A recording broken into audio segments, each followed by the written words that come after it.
নমস্কার বন্ধুরা, plan mood garden চ্যানেলে আপনাদের সবাইকে স্বাগত।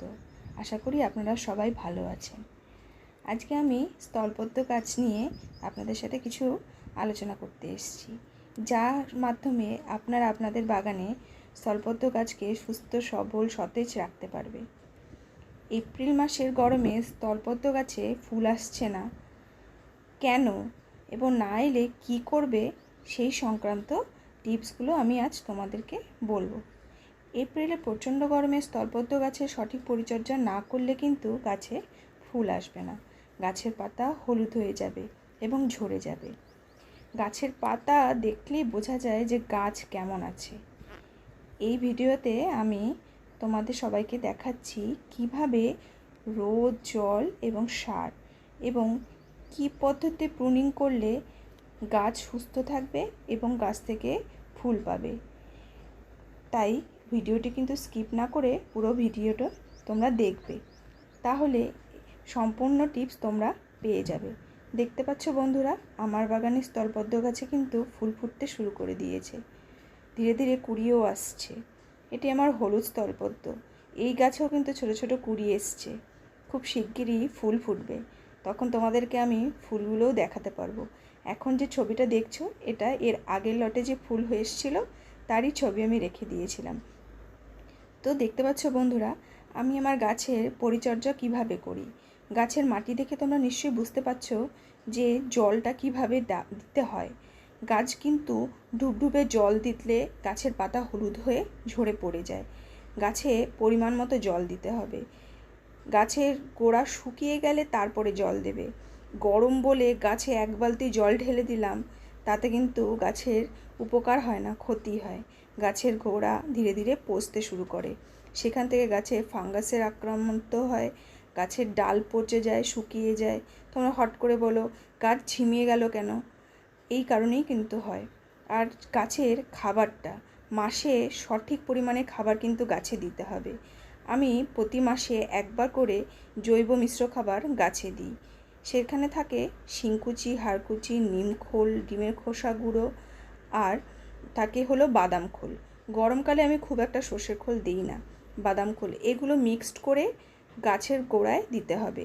তোমাদের যদি গাছের টবের সাইজ যদি ছোট হয় তাহলে 1 মুঠ দেবে, আর টবের সাইজ যদি বড় হয় বা আমি যেমন কারাটে করেছি, তো এই সব খাবারগুলো 2 মুঠ আমি গাছের গোড়ার থেকে একটু দূরে গাছের গোড়ায় দিই।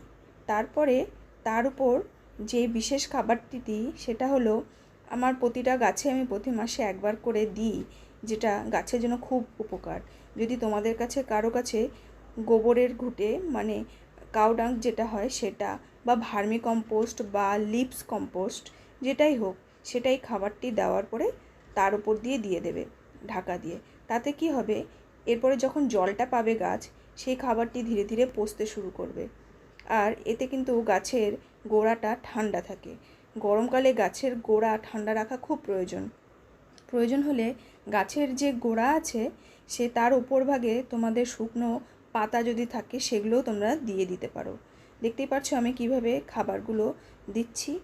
ঠিক এইভাবে যদি প্রতি মাসে একবার করে মিশ্র খাবার দিতে পারো, গাছে কিন্তু সতেজ থাকবে এবং ফুলের কুঁড়ি খুব তাড়াতাড়ি চলে আসবে। কারণ এখন থেকেই কিন্তু স্থলপদ্ম গাছে ফুল ফুটতে শুরু করে দেয়। শীত পেরিয়ে গরমেই স্থলপদ্মের টাইম।